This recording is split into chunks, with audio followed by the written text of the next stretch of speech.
So how would you like to reverse your aging this morning so that you think, look, act, and feel younger? If yes, then you're going to love today's DarrenDaily.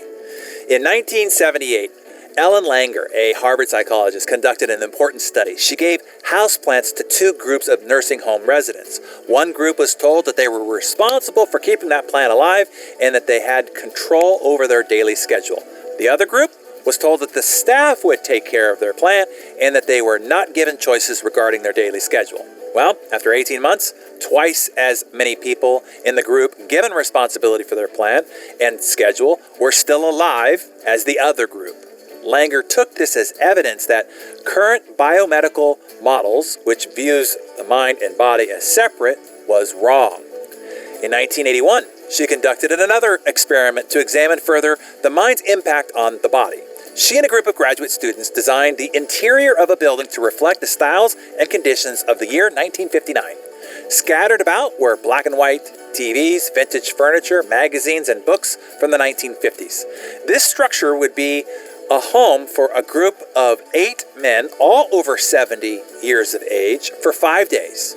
When these men arrived at the building, they were told that they should not merely discuss this past era while living there, but act as if they actually were their younger selves 22 years earlier. She also told them, "We have good reason to believe if you are successful at this, you will feel as you did in 1959. From that moment on, the study subjects were treated as if they were in their 50s rather than in their 70s. Despite several being stooped and needing canes to walk, they were not aided in taking their belongings up the building stairs. Take them up one shirt at a time if you have to, the men were told. Their days were spent listening to radio shows, watching movies, and discussing sports of the current events from that period. They could not bring up any events that occurred after 1959 and referred to themselves, their families, and their careers as they were in 1959. The goal of this study was not to get these men to live in the past, rather it was to trigger their bodies mentally to exhibit the energy and biological responses of much younger persons. By the end of the 5 days, these men demonstrated a noticeable improvement in hearing, eyesight, memory, dexterity, and appetite. Those who had arrived using canes and depended upon the help of their children left the building under their own power, carrying their own suitcases. You see, by expecting these men to function independently and by engaging with them as individuals rather than old people, Langer and her students gave these men an opportunity to see themselves differently, which affected them biologically. So what does this tell us, and what can you do with this insight? Here's number one. Your mind has massive influence over our bodies. It is mind over matter.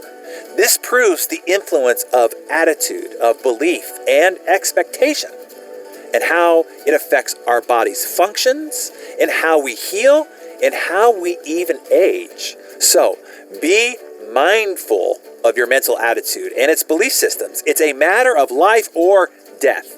Number two, keep your mind vital and life force active. You need purpose. Proverbs has warned us from the beginning. Where there is no vision, meaning no purpose, people perish, as in die. It is like as soon as you start living without purpose, without courage, without growth, without striving, without stretching, as soon as you retire, the universe wants your parts back. You are essentially decommissioned and your parts recalled. They will be reallocated to someone who's gonna do something with them. So, you could say that DarrenDaily is your lifeline. Here is where you can stay plugged into continual growth, striving to become better every day. That'll keep the universe from recalling your parts. Here's number three. Humans have strong motive to control their environment. When we lose control, we feel powerless and we give up. This is an important insight for leadership, whether leading in an office or leading in your home. Those you are trying to empower need to feel that they have power, that they have some control over their environment, over their choices, and over their schedule. By the way, as an aside, this control can be illusionary. Did you know that most elevators since the early 1990s, the close the door button doesn't actually work? Only with an emergency key inserted does it, but it satisfies people to believe that it does. The same is true for crosswalk buttons, door open buttons on trains, and most HVAC systems in office buildings and hotel ballrooms. Their air temperature is controlled centrally. The thermostats are dummy, but it still gives the user a sense of control. Thus, they're satisfied. A guy I know owns a large HVAC company said it is a common solution. He told me about an office with 30 women where they could never get the temperature to an agreeable level. It created a constant and never-ending passive-aggressive battle in the office. His suggestion? That they install 20 dummy thermostats around the office. Every one of them was told that each individual thermostat controlled the zone around themselves. He said, problem solved. Now that everybody has control over their own thermostat, there is no problem. Fascinating, right? So how can you make sure that your teammates, your kids, and all those that you seek to influence have a sense of control over their choices and actions, whether real or illusionary? Either way, know that people feel happier with the world around them, more in control of the events, and comforted by the apparent efficacy of their actions.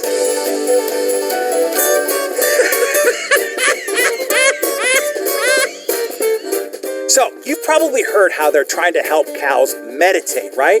It's because apparently stress ruins meat. And if that's true, most humans must taste like garbage. Why do Teslas cost so much? Simple. They charge a lot.